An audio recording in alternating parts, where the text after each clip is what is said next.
오늘 이 마지막 날 이 말씀을 통하여서 여러분이 또한 위로를 얻고 힘을 얻고 2020년을 잘 마감할 수 있었으면 좋겠습니다. 자, 하나님께서 이사야서 61장을 통하여서 머리를 새롭게 해주시고 가슴을 새롭게 해주시고 슬픔 속에 있었던 우리를 기쁨으로 채워주시고 오래 황폐하였고 오래 무너졌던 우리의 내면 세계를 재건해 주셨던 우리 하나님은 우리에게 어제 살펴본 것과 같이 사명을 주셔서 여호와의 제사장, 하나님의 봉사자들이라고 하는 비전의 사람들로 우리를 채워주셨다라고 하는 점을 우리가 살폈습니다. 여러분, 그런데 우리가 지금까지 살펴보았던 것은 충분히 각 사람들과 하나님께서 부르신 자녀들을 하나님께서 어루만져 주시고 재건하시고 하나님을 위하여서 섬기는 자들로 부르셨다라고 하는 사명의 재확인이라고 할 수 있겠죠. 그렇다면 하나님께서 왜 우리를 이렇게 재건해 주시고 고쳐 주시고 우리에게 사명을 주시는 것일까요? 이제 이것이 중요합니다. 목표가 있다라는 것이죠. 여러분, 출애굽기 19장에서 하나님께서 모세가 40일 동안 시내산에 올라서 하나님과 이제 대면을 합니다. 하나님께서 왜 이스라엘 백성들을 출애굽시키셨는가라는 것이죠. 왜 하나님은 하나님의 자녀들을 고통과 억압과 예배할 수 없는 곳에서 부르셔서 광야로 그리고 이제 카나안으로 인도하려고 하시는가? 이것이 출애굽기 19장과 20장에 잘 드러나 있는데, 여러분, 소위 말해서 모세가 하나님께로부터 십계명을 받는 장면입니다. 그런데 이 십계명을 하나님께서 주셨던 이유가 있습니다. 단순히 어떤 도덕률 혹은 윤리적인 사람, 도덕적인 사람 혹은 남에게 피해를 끼치지 않는 사람, 이런 인생을 살라고 우리를 부르신 것이 아니고, 출애굽기 19장에서는 나는 너의 하나님이 되고 너는 나의 자녀가 되는 것, 이것이 하나님께서 그 자녀들을, 이스라엘 백성들을 출애굽시킨 이유였습니다. 조금 더 쉽게 설명해 보면 하나님께서 원하시는 것은 우리가 얼마나 경건하고 의롭고 도덕적이고 혹은 윤리적인 삶을 사는 것, 이것이 목표가 아니다라는 것이죠. 그럼 무엇이 목표이겠습니까? 가장 중요한 바로 관계 설정입니다. 하나님은 나의 하나님이 되고 나는 하나님의 자녀가 되는 것, 이것이 하나님 자녀들을 출애굽시켰던 목표와 이유였습니다. 그리고 오늘 우리가 함께 읽은 이사야서 61장에서도 이와 같은 맥락의 메시지를 말씀하고 있습니다. 여러분, 8절 보십시오. 하나님은 정의를 사랑하며 불의의 강탈을 미워하고 성실히 그들에게 갚아주는 하나님이다. 자, 하나님 자신이 어떤 분인지를 소개해요. 정의를 사랑하시고 불의를 용납하지 못하시는 분. 그런데 이 정의와 불의에 대해서 어떻게 하신다고요? 성실히 갚아주는 분. 예. 정의롭게 사는 것과 불의하게 사는 것 사이에서 하나님은 성실하게 갚아주는 분이다. 한마디로 말하면 보응하시는 분이시다. 여러분, 이 말이 하나님 자신을 소개할 때 하나님은 우리 하나님은 공의로우셔. 악인과 선인을 구분하시고 좋은 사람과 나쁜 사람을 구분하시고 착한 사람과 참 불의한 사람을 구분하는 분이셔. 여러분, 이런 정보를 지금 주려고 하기보다는 물론 그런 정보를 내포하고 있습니다만 사실 여러분 이 본문의 맥락을 더 깊이 들어가 보면 하나님이 좌우를 분간하며 선과 악을 분간한다. 이것보다 더 깊은 의미를 담고 있습니다. 여러분 8절 하반절에 보면 이렇게 말하고 있어요. 그들과 영원한 언약을 맺을 것이다 이렇게 되어 있어요. 여기서 말하는 그들은 누구일까요? 하나님은 왜 자신은 정의를 사랑하며 불의를 미워하는 분인데 이 정의를 사랑하고 불의를 미워하는 그들과 영원한 언약을 맺는 분이다 이렇게 말하고 있습니다. 하나님 자신은 선악간에 구별을 할 수 있고 분별을 할 수 있는 분이신데 이 선악을 분별할 수 있는 분께서 누군가와 영원한 언약을 맺으시겠다는 거예요. 자, 그러면 이 영원한 언약을 맺을 대상은 누가 되겠습니까? 악한 자들입니까? 착한 자들입니까? 선한 자들입니까? 정의로운 자들입니까? 불의한 자들입니까? 여러분, 제가 방금 열거하였던 모든 대상들은 사실 하나님과 언약을 맺을 수 있는 사람들이 아닙니다. 누가 피조 세계가 하나님과 더불어서 언약을 맺을 수 있겠습니까? 여러분, 창조주께서 어떻게 피조물과 약속을 할 수 있겠습니까? 불가능합니다. 그런데 하나님 자신이 영원한 언약을 맺으시겠다고 말하고 있습니다. 누구와요? 그들. 여기서 말하는 그들은 선악을 아시고 하나님을 위하여 사는 자와 그렇지 못한 자들을 아시는 하나님. 그런데 그 하나님은 지금 하나님의 영을 부은 하나님의 자녀들과 영원한 언약을 맺으시겠다라고 말씀하세요. 왜일까요? 하나님 왜 그렇게 하시는 걸까요? 하나님은 왜 우리에게 예수님이라고 하는 이 복되고 귀하고 존귀한 선물을 주셨을까요? 여러분, 이것이 이제 목표입니다. 여러분, 이 목표는 사람이 세울 수 있는 것이 아니고 하나님께서 스스로 작정하시고 성삼위 하나님, 성부 하나님, 성자 예수님, 성령 하나님께서 약속하셔서 영원한 언약을 성삼위 하나님께서 스스로 작정하신 일을 우리에게 그대로 반영해 시켜주고 그대로 투영시켜 주는 것입니다. 이게 무슨 말일까, 여러분? 우리 하나님은 우리를 부르시고 우리의 머리를, 우리의 가슴을, 우리에게 사명을 주어 사명자로 서게 하는 이유가 있다라는 것입니다. 어떤 이유입니까? 우리와 영원한 약속을 통하여서 하나님과 우리 사이가 영원토록 갈라지지 않는, 영원토록 떠나지 않는, 영원토록 분리되지 않는 일종의 하나의 혼인 언약이고 일종의 하나의 부모 자녀 간의 출생의 언약이며 뿐만 아니라 이 언약은 영원토록 변치 않는 언약이라고 하는 것이죠. 그래서 이렇게 언약 관계가 맺어지면 일어나는 현상이 무엇이냐? 바로 관계가 만들어진다라는 것입니다. 여러분, 우리 자녀들보다 똑똑하고 예쁜 아이들 있습니까? 없습니까? 네, 많습니다. 여러분, 우리 자녀들보다 더 예쁜 아이들 세상에 많습니다. 저도 한때는요, 예쁜 아이 콘테스트 혹은 어린아이들을 대상으로 하는 콘테스트에 저희 자녀들을 좀 내보내보려고 사진 열심히 많이 찍었습니다. 저는 여러 곳에 사진을 이렇게 출품해가지고 콘테스트에 여러 차례 여러분 합격한 적도 있고 시상을 받은 적도 있습니다. 그래서 우리 자녀들을 조금 잘 찍어서 이런 시상을 한번 받아봤으면 좋겠다라고 생각하고 열심히 찍었는데, 네, 우리 자녀들 대상으로 사진 찍어서 딱 한 번 입사하겠습니다. 딱 한 번.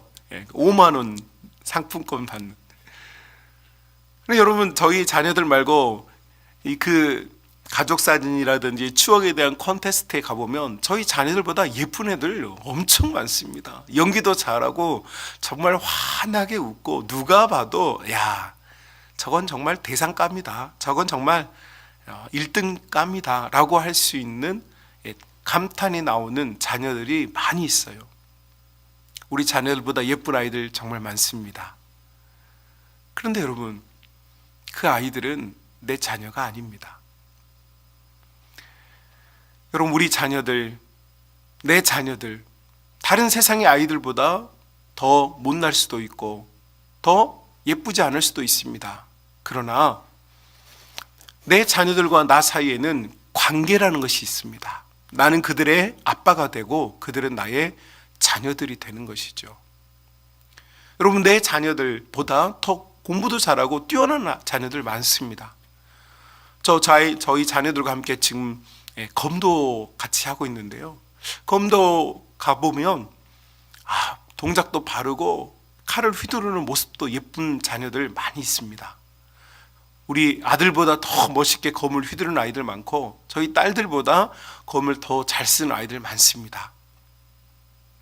그런데 여러분, 검을 잘 못 쓰고 동작이 더 예쁘지 않아도 내 자녀들은 나의 자녀들입니다.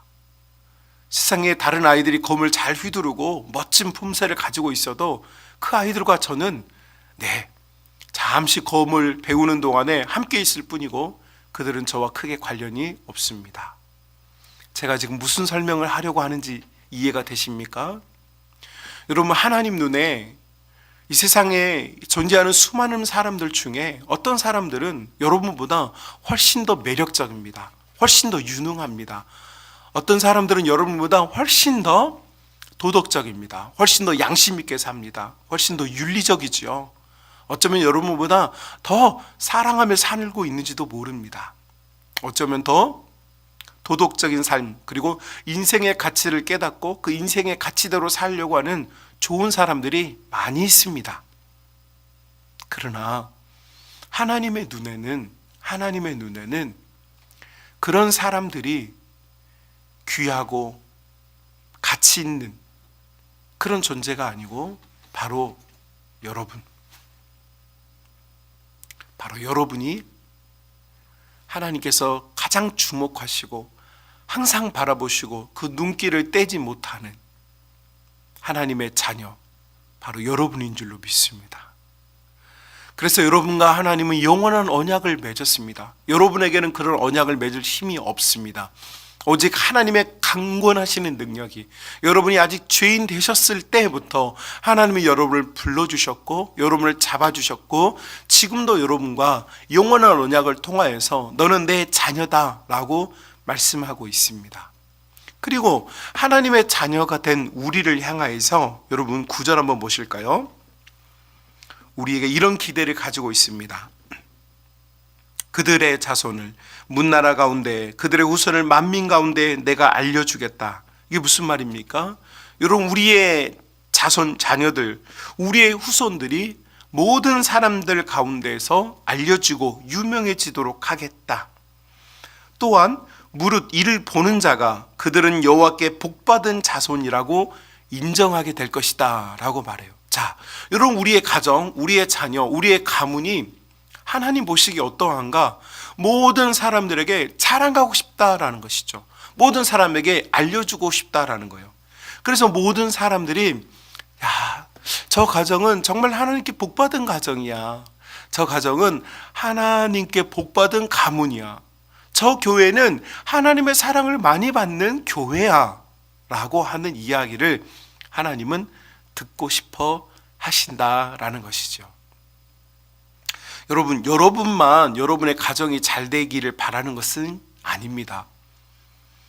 여러분만 여러분의 가문이 부흥하기를 원하는 것이 아닙니다. 여러분보다 훨씬 더 강력한 힘을 가진 분이 여러분의 가정과 여러분의 가문, 여러분의 교회가 훨씬 더 유명해지고 훨씬 더 알려지기를 원하고 계세요. 누가요? 네, 여러분을 사랑하시고 여러분에게 영원한 언약을 약속해 주신 하나님께서 지금 그것을 정말 원하고 계세요. 여러분 믿으십니까? 믿겨지십니까? 놀라운 일입니다, 여러분. 여러분, 저도 목회를 하고 있습니다. 목회를 하는 동안 여러분, 목회자들은 쉽게 비교를 당합니다. 세상에 알려진 정말 유명한 목회자들이 많이 있습니다. 조나단 에드워드, 불의 사람들, 꿈의 사람들, 손양원 목사님 같은 사랑의 사람들, 오카는 목사님 같은 정말 뜨거운 가슴을 가진 목회자들. 여러분, 이런 목회자들 사이에서 저 자신이 얼마나 가치가 있을까? 하나님은 나 같은 사람을 통해서 무슨 일을 할 수 있을까라고 하는 회의에 빠질 때도 있고 좌절할 때도 있고 낙심할 때도 있다는 것은 저의 솔직한 고백입니다. 아마 여러분도 여러분이 있는 자리에서 그런 마음이 들 때가 많이 있을 것입니다. 여러분의 직장 생활 혹은 여러분의 생업의 터전 혹은 여러분의 가정에서 여러분 많이 좌절하기도 하고 실패감을 맛보기도 할 것입니다. 예, 저도 똑같습니다. 그러나 저는 저의 인생에 있어서 가장 중요한 돌파구를 늘 붙잡고 있습니다.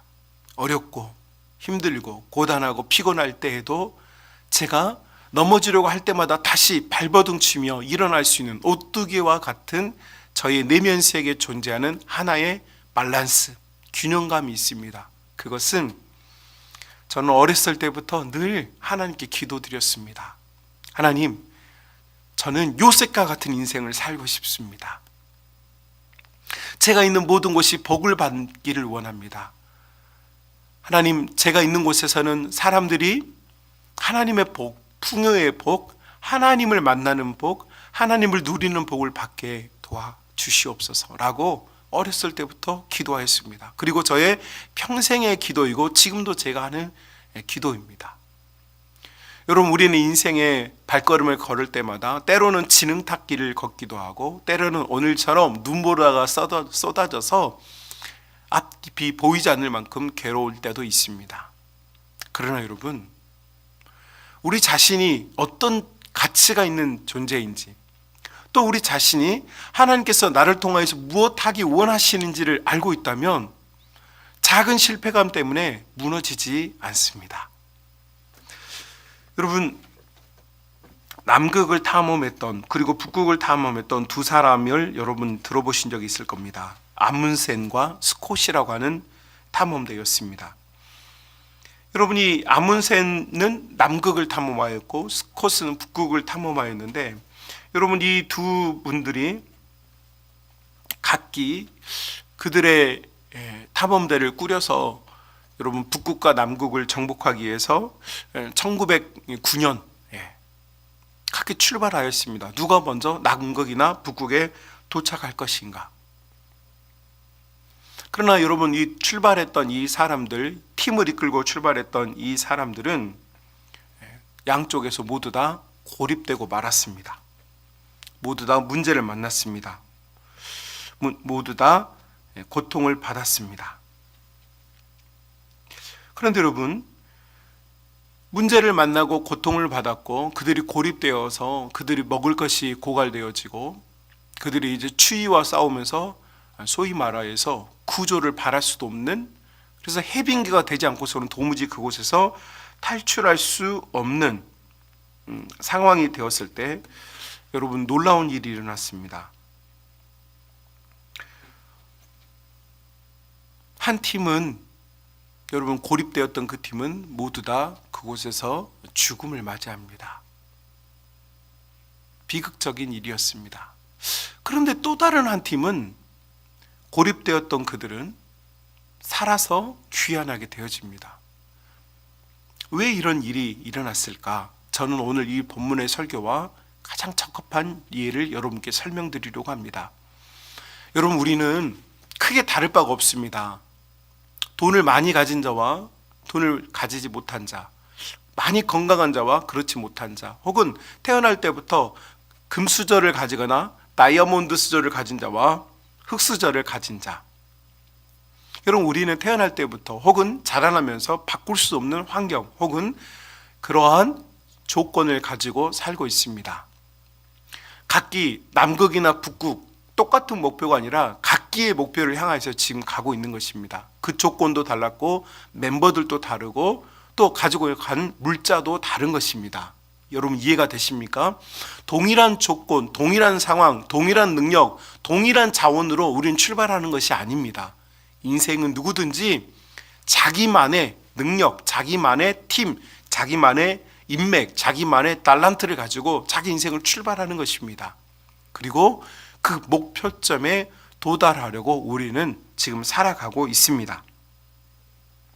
그런데 여러분, 놀라운 것은 어떤 사람은 그 목표점에 가는 동안 문제를 만났고 그 문제와 함께 침몰당하여서 모두를 잃어버리는 사람도 있고, 어떤 사람은 그 문제를 이겨내서 마침내 생환하는 사람이 있습니다. 차이가 무엇인가? 여러분, 목표를 정해놓고 도달하려고 우리가 애를 쓰고 수고를 하여도요, 우리가 왜 이것을 하려고 하는가에 대한 이유가 없다면 그것은 무의미한 일입니다. 여러분, 남극에 북극에 여러분 깃대를 하나 꼽았다고 생각해 봅시다. 그것이 목표였다고 생각해 봅시다. 그게 무슨 의미가 있습니까? 여러분이 열심히 산다고, 여러분이 최선을 다해서 살았다고 여러분은 말할지 모르겠지만 그게 무슨 의미가 있습니까? 그러나 여러분, 똑같은 문제를 만났는데 살아서 생환한 사람들에게는 다른 이유가 있었습니다. 여러분, 똑같이 남극이나 북극에 깃발을 꼽겠다고 출발했던 이 사람들 중에 한 팀은 똑같이 어려움을 만났지만 한 팀은, 이 팀을 이끌었던 리더는 단순하게 우리가 이 남극에 깃발을 꼽자, 이것이 목표가 아니고 자기와 함께 떠났다는 사람들을 반드시 집으로 돌려보내주겠다. 이들을 사랑하고 또한 여기에서 같이 고립된 이들이 사랑했던 사람들 곁으로 이 사람들을 반드시 돌려보내주겠다 라고 하는 목표. 이해가 되십니까? 여러분, 우리는 남극이나 북극에 깃발을 꽂으려고 이 땅에 태어나고 하나님 우리를 그 깃발을 꽂기 위해서 우리를 부르신 자들이 아닙니다. 우리는 인생을 살아가는 동안에 물론 깃발 꽂기와 같은 목표를 가지고 삽니다. 그러나 여러분, 그 여정 속에 정말로 하나님께서 원하는 인생은 깃발 꼽는 인생이 아니라 우리가 왜 이 깃발을 꼽으려고 하는지, 그리고 지금 이 목표를 향하여서 내가 지금 누구와 함께 가고 있느냐의 문제입니다. 어떤 리더는, 어떤 가장은, 어떤 교회의 목회자들은 자신의 목표를 설정하기 위해서, 그 목표를 도달하기 위해서 갑니다. 여러분, 그럴 때는 반드시 그 목표에 도달하지 못합니다. 그리고 하나님은 그것을 실패했다고 규정하십니다. 그러나 여러분, 목표에 도달하지 못했을지라도 함께 했던 사람들, 함께 그 죽음의 사제에 내몰려서도 내가 이들을 살려서 다시 사랑하는 이들의 곁으로 돌려보내야 되겠다라고 하는 새로운 목표, 다시 말하면 사람이 목표인 사람, 사람을 살리려고 하는 사람, 사랑하는 사람들 곁으로 돌아가고 싶은 욕구를 가진 사람, 이 사람이 진정한 목표를 가지고 있는 사람입니다. 여러분, 우리가 하나님께서 우리를 자꾸 알려주고 싶다, 내가 만민 가운데 모든 사람들 가운데 우리를 알려주고 싶고 우리를 하나님의 복받은 사람이야 라고 하는 사람들의 말을 듣게 하고 싶다 라고 하는 이 말은, 여러분, 우리가 어떤 결과를 잘 도출해내거나 어떤 목표를 잘 설정해놓고 그것을 잘 이루었기 때문이 아닙니다. 8절에서 언급한 것처럼 우리가 유능하거나 혹은 능력이 있거나 혹은 좋은 스킬이나 좋은 달란트가 있어서 인생에 어떤 탁월한 업적을 남기기 때문에 하나님이 우리를 기뻐하고 좋아하는 것이 아닙니다. 우리가 정말 사랑해야 할 하나님, 그리고 우리가 사랑해야 될 사람들, 우리가 돌아보고 아끼고 살펴보아야 할 사람들에게 내가 어떤 존재로서 존재하느냐, 이것이 가장 중요한 하나님과 우리 사이의 관계입니다. 그리고 우리가 살아가야 될 진짜 목표라는 것이죠. 사랑하는 우리 성만 가족 여러분, 여러분과 여러분의 자녀들, 여러분의 가문이 소위 세상에서 좋은 직업을 갖지 못할 수도 있고 원하였을 때 이루지 못할 수도 있습니다. 네, 우리는 인생의 깃발을 꽂기 위해서 이 땅에 태어난 것처럼 살지만 사실은 꼭 그것만은 아닙니다. 우리가 이 여정을 가는 동안에, 우리가 이 믿음의 길, 이 인생의 길을 가는 동안에 여러분, 우리는 지금 누구와 함께 가느냐? 하나님과 함께 가고 있으며 우리가 사랑하는 사람들과 이 길을 걸어가고 있습니다. 우리는 사람들을 자원으로 보면 안 됩니다. 우리는 사람들을 무언가를 이루기 위한 여러분 동력체로 보면 안 됩니다. 사람 자체가 귀중한 것이고 영혼 자체가 귀중한 것입니다. 그래서 우리 예수님께서도 한 영혼이 천하보다 귀하다고 하셨습니다. 여러분, 우리는 목표를 이루기 위해 사람을 희생시키면 안 됩니다. 여러분, 나의 꿈을 이루기 위해서 자녀들을 희생시키는 많은 사람들을 보았습니다. 정말 재미있는 게 아빠가 살아보니 너는 정말 좋은 직업을 가졌으면 좋겠다. 아빠가 이 세상을 보니까 너는 참 돈을 좀 많이 벌 수 있는 직업을 가졌으면 좋겠다. 이것이 대다수의 부모님들의 생각입니다. 부인할 수 없는 생각이죠. 여러분, 나 자신도 이루지 못했으면서 우리는 우리 자녀들에게 그것을 강요합니다. 그것을 해내라고 말합니다. 여러분, 나도 못했는데 왜 내 자녀들에게 그렇게 말합니까? 내가 못했으니까 그렇게 하라고요?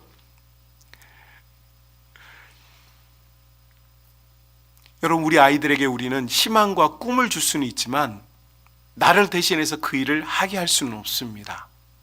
그것이 폭력입니다. 그것은 사랑이 아닙니다. 우리 자녀들이 건강하고 행복하게 살기를 바라면서 그런 직업, 그런 능력을 갖기를 원하는 것, 사실은 내가 이루지 못한 꿈을 우리 자녀들에게 투영시켜서 이루려고 하는 일종의 강박관념일 수 있습니다. 여러분, 정말로 우리가 우리 자녀들에게 주어야 할 것은 내가 행복하게 살아가는 모습입니다. 이해가 되십니까? 난 지금 괴롭고 난 힘들고 난 어렵지만 내가 너에게 투자를 하고 네가 잘 되기를 바라고 네가 정말로 좋은 직업, 좋은 세상을 살기를 바래 라고 하는 것은 우리 자녀들에게 아무런 모티브가 되지 않습니다. 여러분이 어떤 직업을 가졌건 여러분이 어떤 인생을 살건 지금 이 순간 여러분의 자녀를 사랑하고 여러분의 아내들을 사랑해주고 여러분의 남편들을 사랑하고 여러분 지금 이 순간 우리가 따뜻하게 이 추운 겨울에 따뜻한 사랑을 가지고 사는 것을 보여주는 것, 그리고 한없이 자녀들 때문에 행복하고 기쁘다는 사실을 늘 표현하며 사는 것, 여러분 그렇게 되었을 때 우리 자녀들은 여러분의 모습을 통하여서 행복이 무엇인지 기쁨이 무엇인지 또 내 사랑하는 부모님과 나를 위해 무엇을 해야 할지를 생각하게 되는 것입니다. 여러분, 우리 하나님께서 지금 이와 같이 우리에게 일하고 계십니다. 하나님은 목표를 설정해 놓고 그걸 하라고 우리에게 말씀하시지 않습니다. 하나님은 우리가 부족하고 못났고 연약하고 별 볼 일 없어도요, 세상 많은 사람들에게 내 자녀라고 말하고 싶어 하십니다. 여러분의 지금 이 모습을 자랑하고 싶어 하십니다.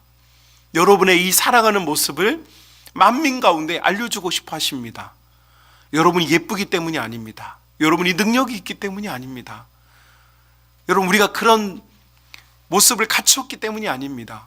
하나님은 그저 우리가 자녀이기 때문에 우리를 알려주고 싶어 하고 세상 사람들에게 자랑하고 싶어 하십니다.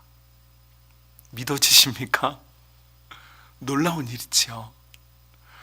여러분, 이런 사실들이 우리를 얼마나 기쁘게 하는지 모릅니다. 얼마나 이것이 행복한 일일지 모릅니다. 우리의 모습이 부끄럽고 우리의 모습이 아무것도 아닌 것 같아도 하나님 우리를 그렇게 귀하게 여겨주십니다. 그렇다면 우리는 어떤 인생을 살아야 할까요? 하나님 우리가 어떻게 살기를 바라실까요? 네, 영원한 언약을 맺은 우리 아버지의 모습을 보면서 우리도 함께 기뻐하고 우리도 우리 아버지 때문에 행복하다라고 하는 사실을 고백하는 인생. 인생의 끝에 깃발을 꼽는 인생이 아니라 그 과정이 소중하고 가치 있는 인생. 여러분과 함께 지금 살아가고 있는 여러분의 가족들을 귀하게 여기는 인생.